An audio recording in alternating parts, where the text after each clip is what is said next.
I'm Nyesha McCauley, and you're watching AccessTV.org.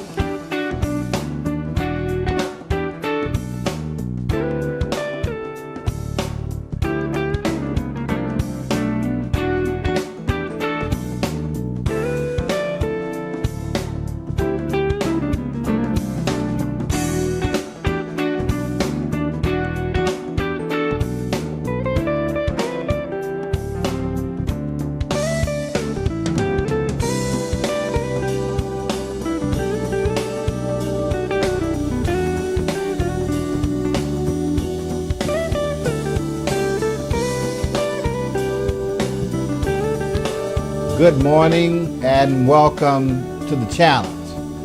As always, we like to first thank God for another opportunity and thank you, the viewers, for tuning in. We are excited about this season on the challenge. We have with us this morning our lovely co-host, Mackenzie Selden. Welcome back. I'm back. Oh, fantastic. We're excited about having you here. It's the beginning of a new year, a new school's back in session, and I know you're a few years removed from school, but you've got a little one who's actually attending school now. So let's just talk about, where things are, for you and what things, the kinds of things are you concerned about this year, and really some current events, some of the things that are happening within our community.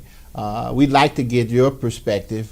I know I'm looking for answers, quite frankly, to a lot of questions that I have about the unnecessary violence that's taking place in our community, and what it's like for a young black woman, if you will, to be facing those kinds of issues, raising a child in a community where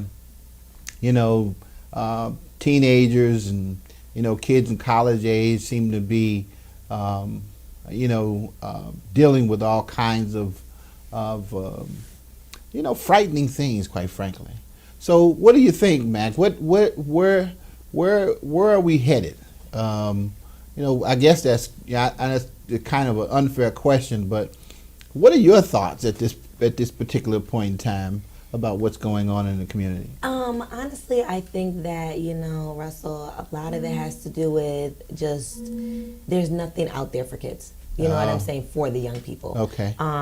Whether it's college age students that are just living life, and right. of course, right. My brother and sister, they're in college now, right. and the thing I told my sister, she's a freshman this year, and I said, go have a good time, sure. make mistakes because this is the time to make them, absolutely, but don't make life-changing mistakes, and I think that kids need that. They need to hear that, some mistakes you make are okay, you know sure. what I'm saying? You're gonna absolutely. make mistakes in life.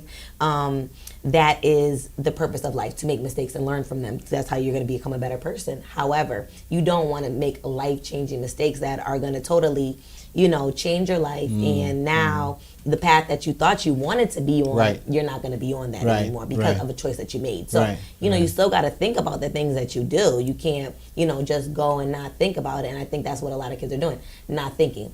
Yeah. When I was younger, everybody fought. Fist fights. That was like the thing, and that hasn't been that long ago. It hasn't been that long ago, yeah. and now you got to be worried about. I get in an altercation with you. Next thing I know, you're going to come around and maybe shoot me or something like that.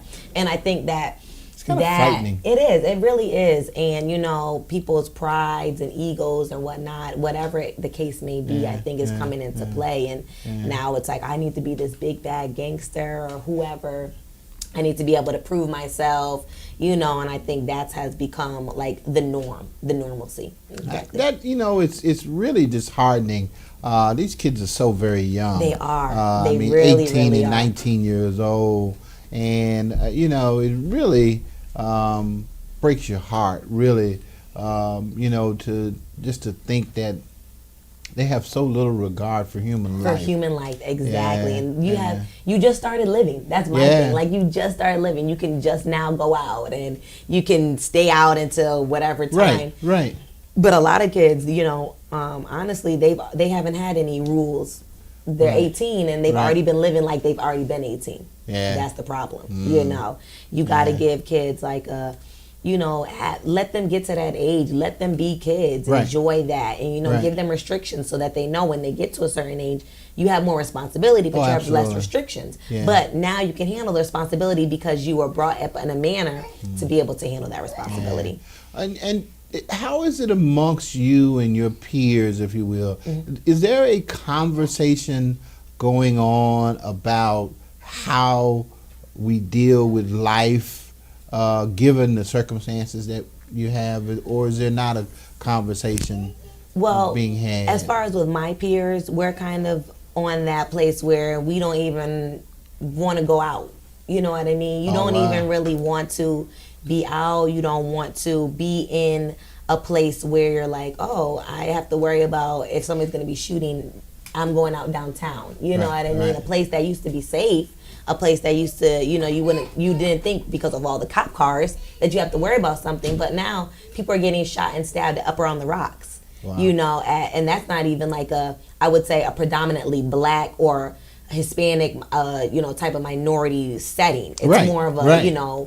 white setting. There's more white patrons that go there. I would say compared to, minorities that. Oh, I attend think there. you're right. I think you're absolutely right. But Yeah. they're having stabbings and shootings there. Yeah, now. yeah. But yeah. when you go outside, the street is lined with cop cars. So, Yeah. and when I heard that, I was surprised. I'm like, how did that even happen when there's so many cops around Yeah. downtown? But that prevents you from wanting to go out and do those things and, be out in the city. And I think that the city of Hartford needs that. They Sure. need people to come out. I really believe that we could be a city like New Haven. We could be a city like, like almost even like New York if they allowed, more businesses to be open later at night. But then again, you don't want to have to deal with everything that comes along with being open later at night. Well, it seems to me that a city the size of Hartford, which really only has about 120,000 Yeah, people. it's very small. It's a Very small small. city. It is. And,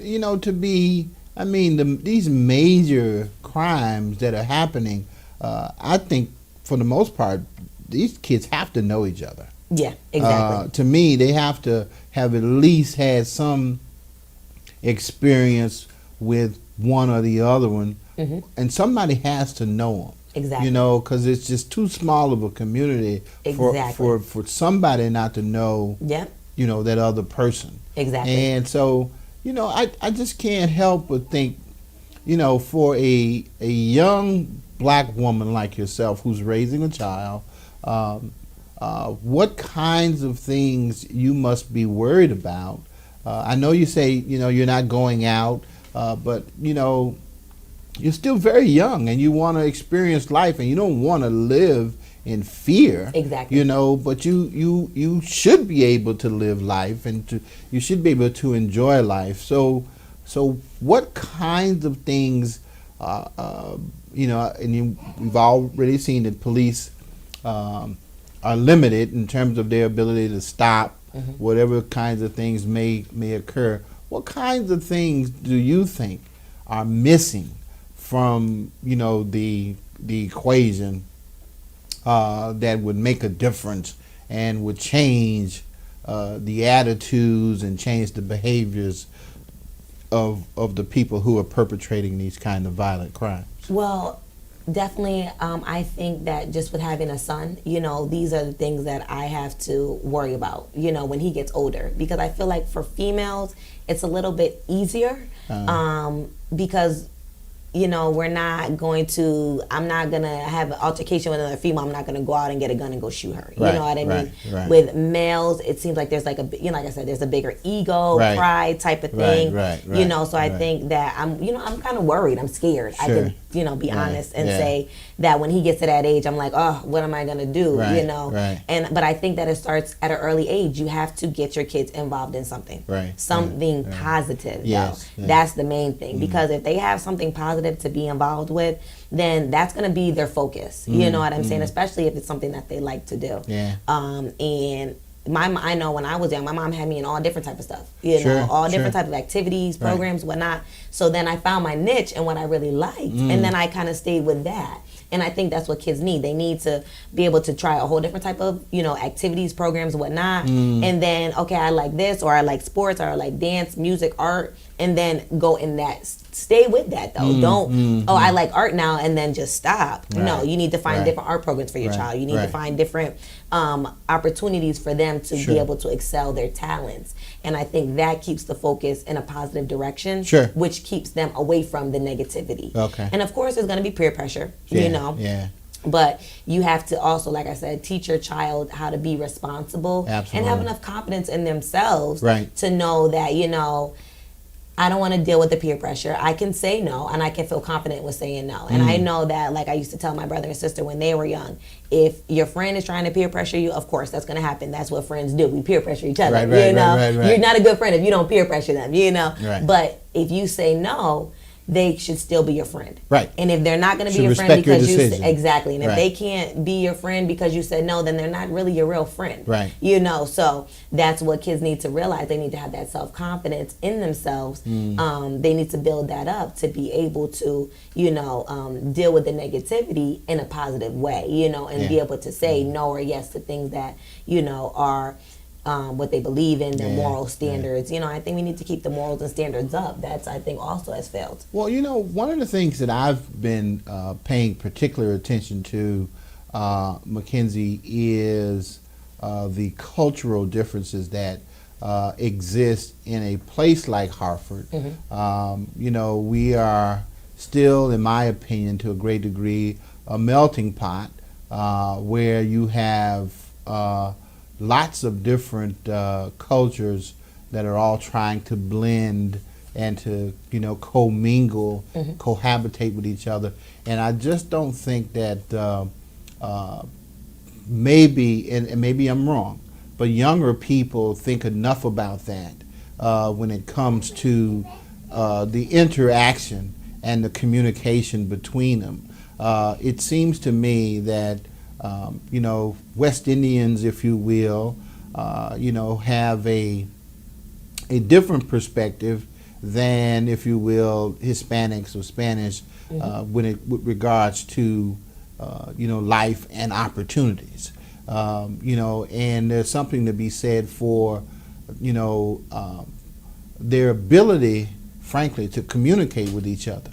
Because I think that anytime a person gets upset or angry enough to want to kill somebody because they've spilled a drink on them, or somebody is upset enough. I mean, it's just it boggles the mind for me. I mean, to me, it would seem to me that an apology, exactly, could be had, and it would seem to me that somebody could say something to somebody, a voice of reason would occur.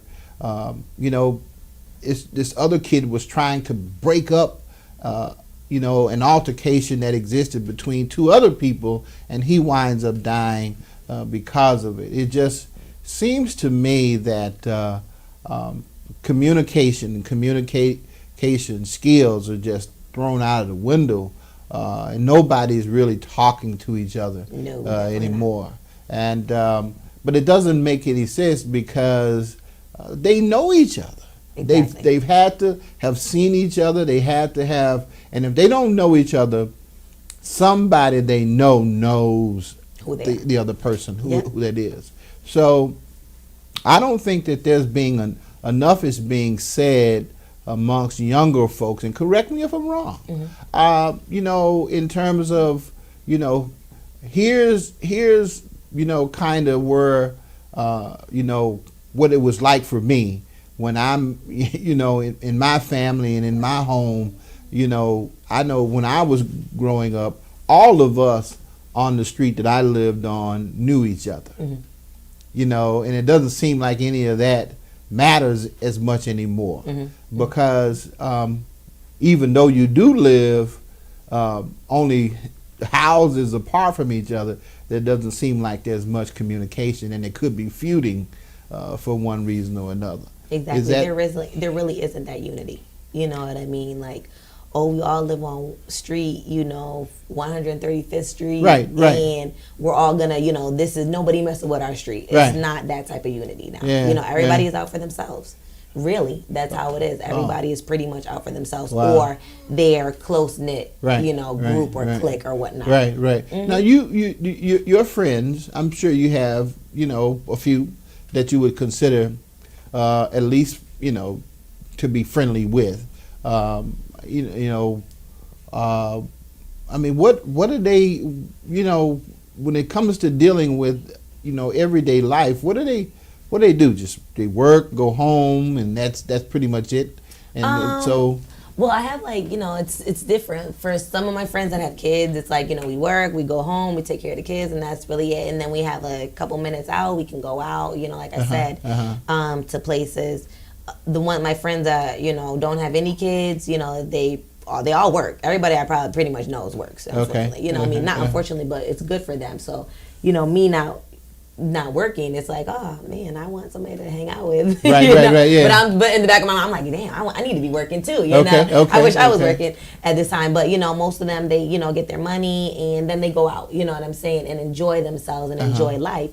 But like I said, it's like you have to think about the place that you want to go now.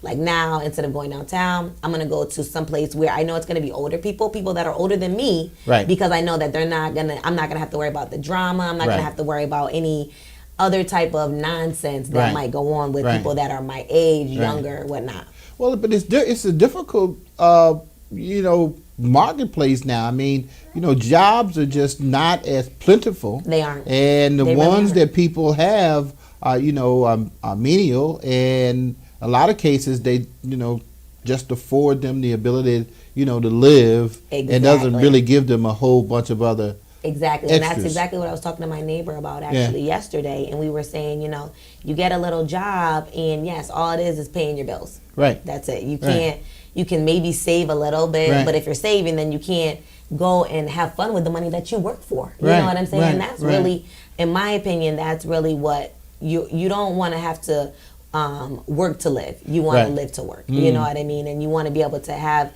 a good time with the money that you worked hard for. You know what I'm saying? You don't want to have to, yes, you want to save. Of course, everybody needs to save, and I believe in that. But you also should be able to put a little money to the side and then have money for yourself. Sure. That you can go and do whatever you want with. Nobody can tell you what you need to spend the money on. That's your money because you work there working 8 hours or whatever hours it is. It just, and here again, it would seem to me that we're all kind of being in the same boat, dealing with the same issues and circumstances, that it would be, we'd share a lot more in common than we didn't. And that would, to me, suggest that we ought to come together and try to figure out a way out of the situation that we're in, if you will, or, something different than what we're doing. But I also think, Russell, that, with your generation, I know because I was talking to my mom, and that's like the generation, you guys work hard, you retire when it's time, whenever you're done. Right. Nowadays, I know, especially for my generation, we're not trying to be 65 and retiring or, 55 and retiring. We want to retire before that. Oh, really? Like I told my mom, I would be happy being a housewife. Oh, really? I would go to school, I'll take care of the kids, I'll take care of the house, but if I didn't have to work, I wouldn't. You know what I'm saying? If my husband was there to provide for everything, I really would. I enjoy working, don't get me wrong. I love to work, I love to do a good job, but I don't want to have a boss. And I think that my generation, especially younger, because they're just really getting off even of working and, putting in hard work. Because luckily I had a mother that, and father that instilled that you need to always, you need to work, you need to work have hard. Work ethic, right? Exactly. Right, I had that, which is wonderful. Sure. But I want to be able to, be my own boss. You know what I mean? And I think that, like my generation is into that a little bit more, and then the younger generation is definitely, they're like, how can I pretty much get around working and still have this lifestyle that I want to live? And I think that's a problem, though, because they don't have that work ethic. They think everything can just be handed to them, you know. And I think that is the problem. You have to, you know, work hard to get where you want to be, you know. But if you have a goal, reach that goal. You know what I mean? Right. And your goal can't be, oh, I'm gonna be, you know, a rapper and that's it. Right. You have to have a plan B. You know, plan A doesn't work. Absolutely. You know, and then what is your plan? What is your plan B? Right. Or is it going to be working at McDonald's? You know, and things like that. And they've been having this talk about people at McDonald's trying to get $15 an hour. Right. I think that's crazy. Personally, you know, you don't need no $15 an hour. Right, I understand right. you do need to make minimum wage. I agree with that. But, sure. You know, and minimum wage is hard to live off of. Yes, you know? yes. But if you're working 40 hours at McDonald's, then you need to be making more. You should be a manager, in my opinion. Okay, you know, okay. if you're really working there full time, then you need to be in a position of, you know, that you can move up. You're a decision maker. Exactly. Yeah. You're leading, Exactly. and you're actually in charge. And yes, you know, and you can't complain if you don't try to make the steps to get to that point. You know, you can't say, "Oh, I want to do this, I want to do that, I need this, I need that," when you're not, you know, putting those steps forth to get to that place. You know, it's so interesting that you say that, and I'd hope, you know, last week we, you know, we did a little expose, if you will, on, you know, Dr. King's "I Have a Dream" speech, and I know that, you know, all of us, you know, have been touched by that in some way, shape, or form. But when I hear you know, you say what you say, and you know, I think about how far we've come over the last 50 years, and you know how much we haven't done, but hope to do. You know, how do we you know, live those kinds of lives where, you know, you enjoy it, like you're referring to, doing the things that you want to do, being involved in the things that you like to do. How do you get from you know, from Dr. King and the struggle that ensued in trying to make sure we're in a country where, you know, people are really treated equally, people are really, you know, treated with respect and dignity, to where you want to go without, if you will, owning much of anything. I mean, it seems to me that the reason why lots of folks work and, you know, feel compelled to work is because they want the freedom that you're referring to, but the only way to get it is by working for yourself. If you want to really be in charge of something, if you really want to, you know, live the life that you know, don't have bosses, if you will, you know, how do you you know, what kinds of things should we be doing in our community that gets us to that point? Somebody's got to create these jobs. Exactly.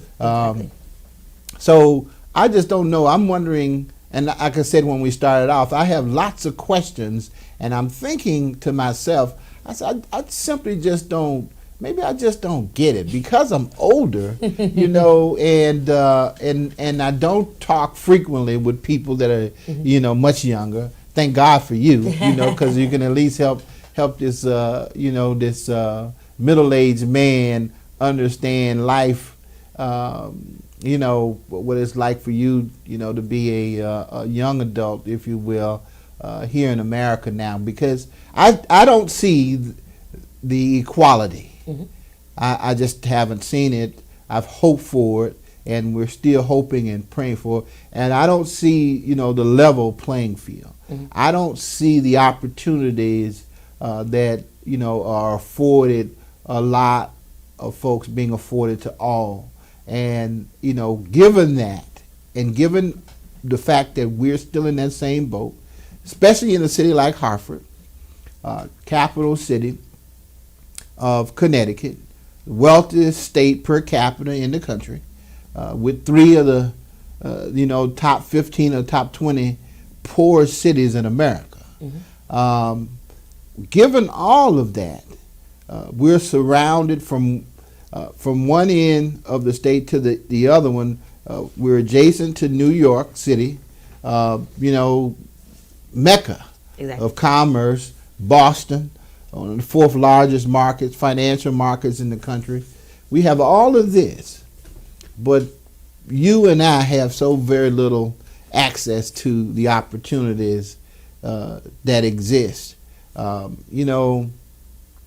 is one thing, but finding a job that actually affords you the lifestyle that you hope for, I think is what really people are really hoping for. Exactly. And so I'm just wondering what the conversation is like at 24, 25, 26, when it comes to how do we solve these problems we have? How do we get to where we want to? How do we accomplish those goals that we have for ourselves? Well, I think the main thing is about support. We have to support, because everybody can't be an entrepreneur. Everybody can't be their own boss. Right. And that's okay. If you want to go work for somebody else, that's fine. There's not going to be people that want to be their own boss. You know what I mean? And that's Absolutely. okay. Absolutely. But I think that you have to support the people that are trying to do their own thing. Absolutely. So if you see a business that just starts, go see what they're about. At least go into the store. You know what I mean? Don't say, oh, this some other, black store. I'm not going in there. Right. Go and support them, because you never know with these, like I said, we were talking earlier about jobs, creating jobs. Especially within our community. Exactly. Yeah. We need to create jobs. And Sure. I feel like there's so many places that can create some type of job. Sure. There's somewhere you can go and, you see something and you're like, darn, there's somebody that I'm sure they could hire to go and do that and give them a little bit of money to go handle whatever business that needs to be handled. So I think that is the big thing, like support, and I think also networking and communication. Absolutely. Like we were talking about before, you have to have those face-to-face face-to-face talk. You have to network and broaden yourself out there. Yeah. To be able to, everybody wants to, live that life, Right, I guess, right. But you have to work for it. It's not just going to be given to you. And that's why I don't think people understand, especially, but my generation or younger. But you got to come out of the house to network. Exactly. Exactly. I mean, social media is a great tool to have. Exactly. But you need to know the places to go as well. Yeah, you know what I mean? You don't want to go to, you need to know the appropriate places to go and network. Right, you know what I mean? right, Depending on what you're trying to do. Sure. Okay. So if you want a restaurant or you're a catering business or something like that, you need to go, network to restaurants, the ones in the community and also outside of the community. Okay. Because like I said, if people in the community are not supporting you, more than likely you're going to get that support from outside. You know what I mean? Because those are the places that, they'll take you in before your own people, and that's where we have the problem, not supporting our own. Absolutely. And you know what? That's part of the reason why what we do here at Access TV is we focus on grassroots. And that's why your contribution is so sorely needed. I mean, really, those kinds of to me, explanations, are good, and they are important, for all of our development. Because I'd like to be able to, to have a conversation sometimes with, younger audiences, but for whatever reason, don't reach them. They just kind of either not interested, or they just don't feel like, folks who are out there and who are trying to, live their own lives have the, the time, or willing to, they're approachable, or, willing to, consider, what it is that they're trying to achieve. And so there's this disconnect that happens. And I'm still trying to figure out how to overcome that too, because my sense is that if there are kids who really are trying to achieve and really want to become successful, going out and having a good time is okay. But if you're really trying to do that, then you want to be around people who have, doing the same thing. Exactly. Manage to achieve it themselves. And that's why you want to be around positivity. You know Right. what I'm saying? You can't expect yourself to do better when you have people that aren't doing the same as you or better. And Right. that's how I feel like, the people that I want to bring around me are people that are doing either the same that I'm doing Right. or better than me. Yeah. Because if they're doing better than me, then I want to bring myself to their level. You know what I'm saying? That motivates you to you want to get to that point. Right. If they're doing the same as you, then, we're on the same playing field. But you don't want to deal with anybody that's not doing, I would say, worse than you. You know what I mean? And not to judge anyone or anything like Right. that, but you can't expect yourself, like I said, to do better and to succeed if you're dealing with people that aren't succeeding as well as you are at the present moment. You know what I mean? Well, it's got to be really tough, and we're gonna stop here. But I want you to respond at least a little bit to the fact that you've received a college education, and you've worked hard to accomplish that, and I'm sure that was a goal that you had for yourself coming out of high school because you wanted to hopefully live a better life. Exactly. But there are so many, unfortunately, young black men who are either incarcerated or who never received a college level education. So how do you feel about the talent pool, if you will, that's there for you to choose from? I would say I think in Hartford is very slim. When I go to other places, like for example Baltimore, because I've been there a few times recently, people are more motivated. I think that the city of Hartford is kind of like I don't want to say it's negative, but I feel like there's not enough positive. That's what Dave Chappelle said. Dave Chappelle. There's not enough positive opportunities for people to want to do better. You know what I mean? They're gonna stay in the same. And I'm not saying that Baltimore is Dave better than Chappelle Hartford. called people in Hartford evil. Yeah. Did you hear that? I heard, and he left. Exactly. Wow. Because and it's just like you want to have a good time. I'm spending this money to see somebody make me laugh. Don't boo him. Don't do all of this stuff. You know what I'm saying? That's not bringing up that, like I said, that positive nature. Right. And I think that, for the men that are incarcerated are just not doing it, they don't see the other options that they have. Right. You know what I'm saying? Right. In other certain cities, I feel like that there's just more, especially for black men, there's just more motivated black men. They're just about, working and, like I said, having a job and being on some more positive things. But, and they're, like, I'm not saying that that's not in Hartford, because there are, it's just hard to see them because of all the overshadowed negativity. Well, we've got to continue this conversation. Obviously the show is yours as well as mine, so my hope is that you'll bring some of your your contemporaries and your peers, so you can have a conversation with them, and so the viewers can hear for themselves why it is that we're where we're at and the kinds of things that we're having to have to deal with. Mackenzie, it's always a pleasure. It's wonderful to have you here, and I'm looking forward to your contribution to the network. Me too. Listen, it has been an absolute delight to have with us Mackenzie. Again, we're excited about the contribution she will be making this season on The Challenge. We have come to you live from the capital city of Connecticut, Hartford, and we've talked about a little bit of everything, what it's like to live here and what it means to be surrounded by so much negativity, and unfortunately over the last few weeks to even have to deal with so much violence. They are things that we cannot ignore. Those are the challenges we face, and this is the challenge that you've been listening to. As always, remember, be blessed.